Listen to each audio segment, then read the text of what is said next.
이스라엘의 비밀 정보기관 모사드를 아시나요?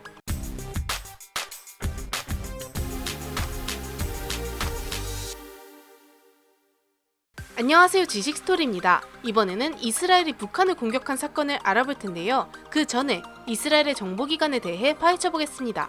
많은 국가들은 국가의 안보를 위해 정보기관을 운용하고 있습니다.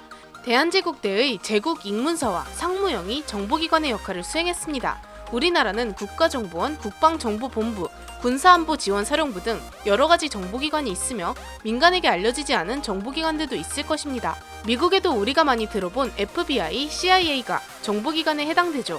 이들의 주 목적은 국가의 안보를 위해 첩보를 수집하고 요인을 암살하고 간첩활동을 수행하는 등 여러가지 은밀한 작전들을 수행합니다. 이런 작전을 수행하는 정보기관은 이스라엘에도 존재합니다. 바로 모사드입니다. 모사드는 히브리어로 기관 또는 연구소라는 뜻인데요. 정식 명칭은 중앙공안정보기관으로 명명되고 있습니다. 모사드는 과거 집단 학살로부터 살아남은 유대인들을 옛날의 이스라엘 영토인 팔레스타인 지역에 이주시킬 목적으로 설립되었습니다.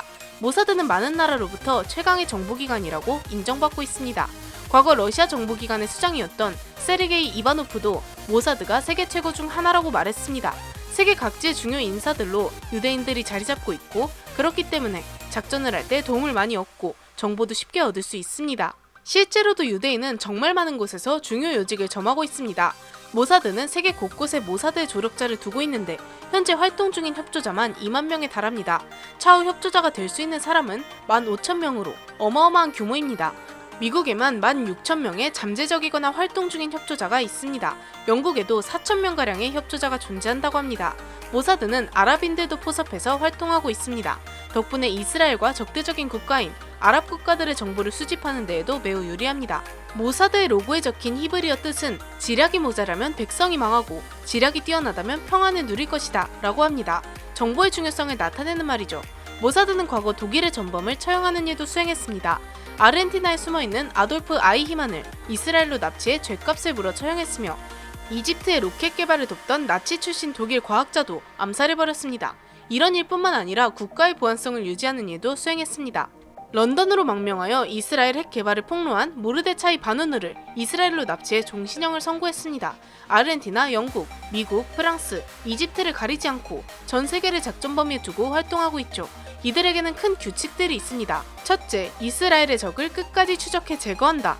둘째, 잠재적으로 위협이 될 수 있는 존재라면 국적 불문하고 제거한다. 셋째, 안보에 관련된 사항이라면 이용 가능한 적을 회유한다. 넷째, 우방국도 첩보활동 대상에서 제외되지 않는다. 다섯째, 첩보 공작활동 지역을 불문하고 전세계 어디든 활동한다. 이런 규칙들을 본다면 모사드의 의지와 능력을 엿볼 수 있습니다. 하지만 중동 끝자락에 있는 이스라엘이 도대체 북한과 무슨 연관이 있는 걸까요? 2004년 4월 22일 북한 남포로 향하던 화물열차가 용천역에서 폭발했습니다. 그냥 폭발이 아니라 대형 폭발이었습니다.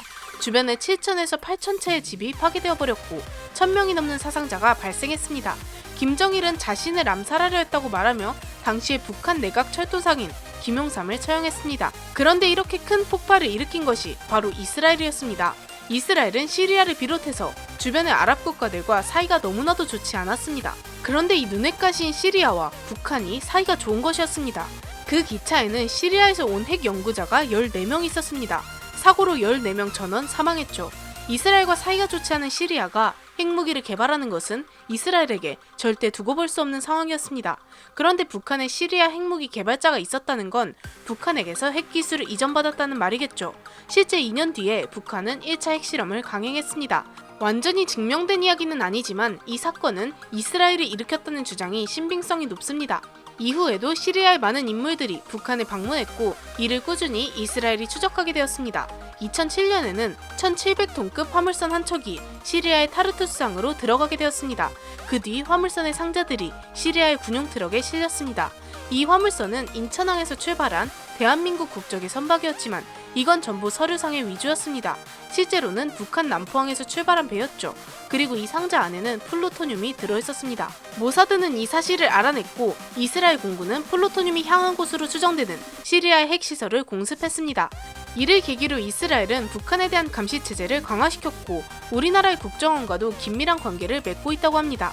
실제로 한국과 이스라엘은 오랜 기간 동안 우호 관계를 유지하고 있습니다. 우리의 주적은 북한이고 이스라엘은 시리아를 견제하고 있는데 이 두 국가가 사이가 좋으니 한국과 이스라엘은 자연스러운 협력 관계가 형성된 것입니다. 이스라엘은 2007년에 북한을 공격한 사실을 공식적으로 시인했습니다. 북한은 공식 석상에서 불만을 표하고 있지만 이스라엘 뒤에는 든든한 우방국 미국이 버티고 있으니 두고 볼 수밖에 없는 상황입니다. 이렇게 이스라엘과 북한의 관계 그리고 정보기관 모사드에 대해 알아보았는데요. 영상을 재미있게 보셨다면 구독과 좋아요 부탁드립니다. 감사합니다. 지식스토리였습니다.